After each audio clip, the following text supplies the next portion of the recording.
സങ്കീർത്തനങ്ങൾ അധ്യായം 51. ദൈവമേ കനിയണമേ. ദൈവമേ, അങ്ങയുടെ കാരുണ്യത്തിനൊത്ത് എന്നോട് ദയ തോന്നണമേ. അങ്ങയുടെ കാരുണ്യാതിരേകത്തിനൊത്ത് എൻ്റെ അതിക്രമങ്ങൾ മായ്ച്ചു കളയണമേ. എൻ്റെ അകൃത്യം നിശ്ശേഷം കഴുകിക്കളയണമേ. എൻ്റെ പാപത്തിൽ നിന്ന് എന്നെ ശുദ്ധീകരിക്കണമേ. എൻ്റെ അതിക്രമങ്ങൾ ഞാൻ അറിയുന്നു. എൻ്റെ പാപം എപ്പോഴും എൻ്റെ കൺമുൻപിലുണ്ട്.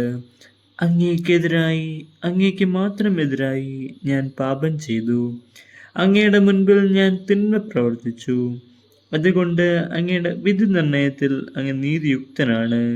അങ്ങയുടെ വിധിവാചകം കുറ്റമറ്റതാണ്. പാപത്തോടെയാണ് ഞാൻ പിറന്നത്.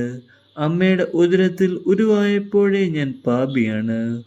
ഹൃദയ പരമാർത്ഥതയാണ് അങ്ങ് ആഗ്രഹിക്കുന്നത്. ആകയാൽ എൻ്റെ അന്തരംഗത്തിൽ ജ്ഞാനം പകരണമേ. ഹിസ്സോപ്പ് കൊണ്ട് എന്നെ പൗത്രീകരിക്കണമേ. ഞാൻ നിർമ്മലനാകും. എന്നെ കഴുകണമേ. ഞാൻ മഞ്ഞിനേക്കാൾ വെണ്മയുള്ളവനാകും. എന്നെ സന്തോഷഭരിതനാക്കണമേ. അവിടുന്ന് തകർത്ത എൻ്റെ അസ്ഥികൾ ആനന്ദിക്കട്ടെ.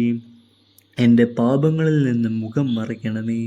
എൻ്റെ അകൃത്യങ്ങൾ മായ്ച്ചു കളയണമേ. ദൈവമേ, നിർമ്മലമായ ഹൃദയം എന്നിൽ സൃഷ്ടിക്കണമേ. അചഞ്ചലമായ ഒരു നവചൈതന്യം എന്നിൽ നിക്ഷേപിക്കണമേ. അങ്ങയുടെ സന്നിധിയിൽ നിന്ന് എന്നെ തള്ളിക്കളയരുതേ. അങ്ങയുടെ പരിശുദ്ധാത്മാവിനെ എന്നിൽ നിന്ന് എടുത്തു കളയരുതേ. അങ്ങയുടെ രക്ഷയുടെ സന്തോഷം എനിക്ക് വീണ്ടും തരണമേ. ഒരുക്കമുള്ള ഹൃദയം നൽകി എന്നെ താങ്ങണമേ. അപ്പോൾ അതിക്രമങ്ങളെ ഞാൻ അങ്ങയുടെ വഴി പഠിപ്പിക്കും. പാപികൾ അങ്ങയിലേക്ക് തിരിച്ചു വരും. ദൈവമേ, എൻ്റെ രക്ഷയുടെ ദൈവമേ, രക്തപാതകത്തിൽ നിന്ന് എന്നെ രക്ഷിക്കണമേ. ഞാൻ അങ്ങയുടെ രക്ഷയെ ഉച്ചത്തിൽ പ്രകീർത്തിക്കും. കർത്താവേ, എൻ്റെ അധരങ്ങളെ തുറക്കണമേ. എൻ്റെ നാവ് അങ്ങയുടെ സ്തുതി ആലപിക്കട്ടെ. ബലികളിൽ അങ്ങ് പ്രസാദിക്കുന്നില്ല. ഞാൻ ദഹനബലി അർപ്പിച്ചാൽ അങ്ങ് സന്തുഷ്ടനാവുകയുമില്ല. ഉരുകിയ മനസ്സാണ് ദൈവത്തിന് സ്വീകാര്യമായ ബലി.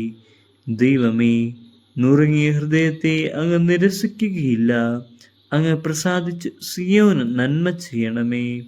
ജെറുസലേമിൻ്റെ കോട്ടകൾ പുതുക്കി പണിയണമേ.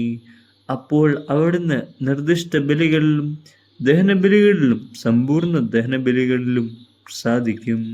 അപ്പോൾ അങ്ങയുടെ ബലിപീഠത്തിൽ കാളകൾ അർപ്പിക്കപ്പെടും.